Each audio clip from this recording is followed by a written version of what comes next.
It all starts with a simple, powerful question. What if? What if you didn't have to commute to an office every day? What if you could build something of your own, on your own terms, using just a computer and an internet connection? Back in 2023, that question was a constant hum in the back of my mind. I saw countless stories online, tales of people quitting their 9-to-5s to live a laptop lifestyle, earning a passive income while they traveled the world, or spent more time with their families. The promise was incredibly alluring, almost like a modern-day gold rush. I decided I had to see if it was real for someone like me, an average person with some skills, but no secret formula for success. My journey wasn't about getting rich quick, it was about finding freedom and control over my own time and career path. I was tired of the rigid structure of traditional work, and felt a deep-seated need to create something that was truly mine. So, I set a clear goal for myself. I would dedicate the next 2 years to experimenting with the most popular online income ideas I could find. I would treat it like a scientific experiment, documenting my efforts, my failures, and any small wins along the way. My budget was small. My time was limited by a full-time job, but my determination was boundless. I was ready to dive in head first and separate the hype from the reality. The online world can feel like a maze, with gurus at every corner, promising a shortcut to wealth. My plan was to ignore the noise and focus on the fundamentals. I researched 8 distinct business models that seemed accessible to a beginner. These range from creating content, to selling products, to offering services. Each one represented a different path up the mountain of online entrepreneurship.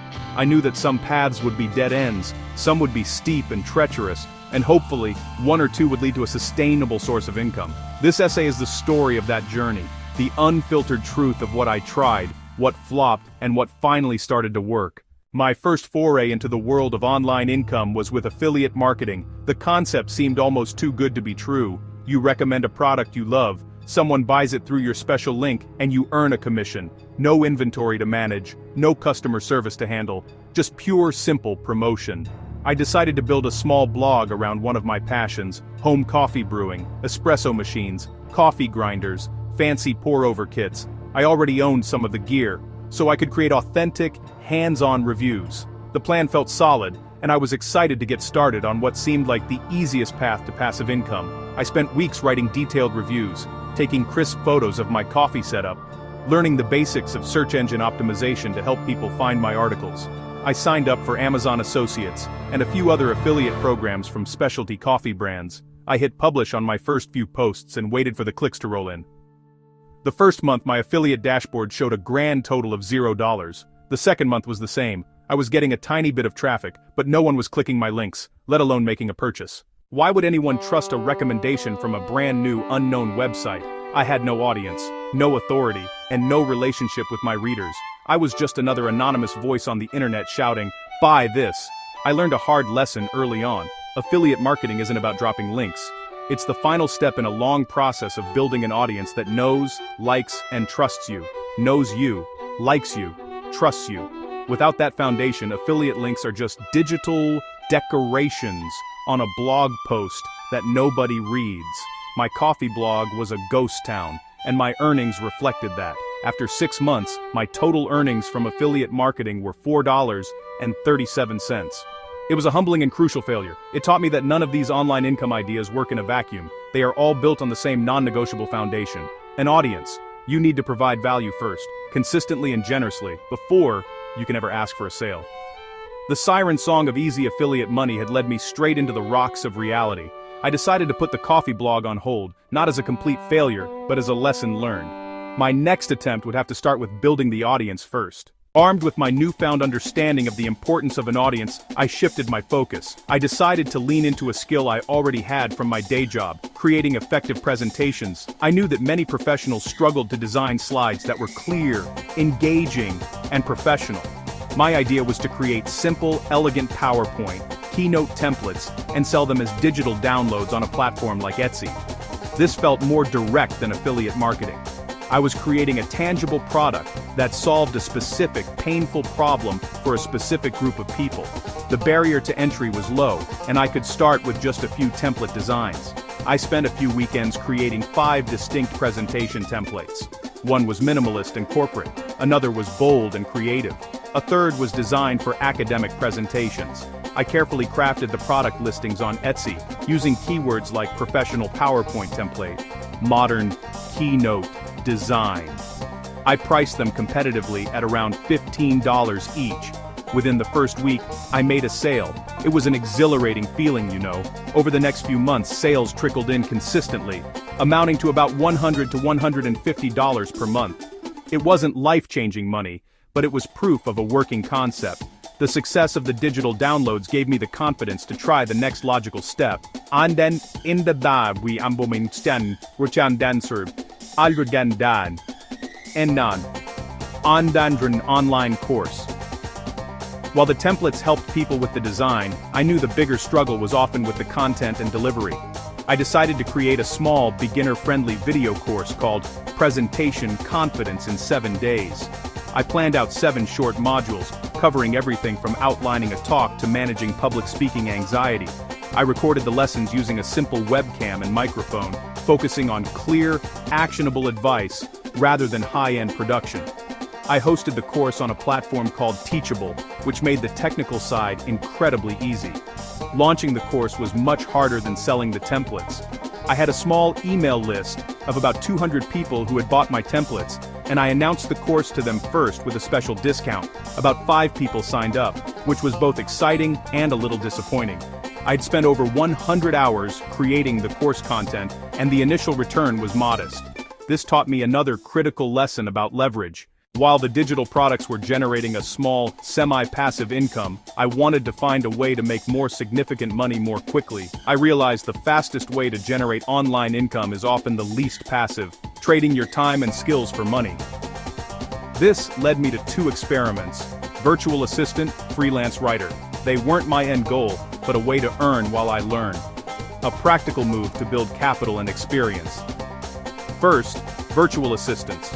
I created a profile on Upwork, email management, scheduling, presentation design cleanup. I set a low initial rate to get clients. I landed a gig managing a chaotic inbox for a busy entrepreneur. I spent 5 hours a week sorting, flagging, replying to emails. It was reliable income, but felt like a remote job. Deadlines and a boss. Not the freedom I wanted. Then freelance writing. I had samples from a failed coffee blog. I niched down to B2B tech writing. My day job helped me speak the language. I pitched tech blogs and landed a 1,000-word article for $150. That first yes was a big confidence boost. The work required deep focus and was challenging, but I loved learning and simplifying complex topics. After months of juggling, I preferred writing over VA work. Writing felt creative and scalable. I could raise my rates as I improved. Each published article became a portfolio piece. VA work felt capped by hours. Writing felt like leveling a skill. I phased out VA and focused on 1 or 2 steady writing clients for a stable, active income stream. With a small but steady income from my digital templates and a more substantial active income from freelance writing, I felt ready to tackle a bigger project. I wanted to try building a niche website, but this time, I would do it right. I would combine the lessons from all my previous attempts. I would build it around a topic I knew, apply my writing skills, create my own digital products for it, use affiliate marketing only after I had established trust and authority. This felt like a culmination of my learning. A true test. I chose an obscure niche I genuinely cared about: high-quality home office ergonomics for remote workers. It was a problem I had faced myself, and with the global shift to remote work, millions were too. It matched my passion, knowledge, and a clear market need. I bought the domain workfromhomewell.com and got to work. My strategy: don't chase quick affiliate wins. Become the most helpful resource online for this topic. As the niche site grew, I realized my audience connected most with practical step-by-step advice. Not everyone loves to read long articles. To reach a wider audience and build a deeper connection, I decided to venture into 2 new mediums: podcasting and YouTube. I viewed these not as primary income sources but as top-of-funnel marketing channels to bring more people into my world, my website, and my email list. These were the long games, requiring a significant investment in time and learning before seeing any direct return. They were experiments in brand building. I started a podcast called The Work From Home Well Show. I kept the format simple, a 15-minute solo show each week where I would expand on a topic from one of my blog posts. I bought a decent USB microphone for about $100 and learned the basics of audio editing using free software. Getting the first few episodes out was nerve-wracking. I wasn't used to just talking into a microphone, but I found a rhythm. The podcast allowed me to inject more personality into my content than writing did.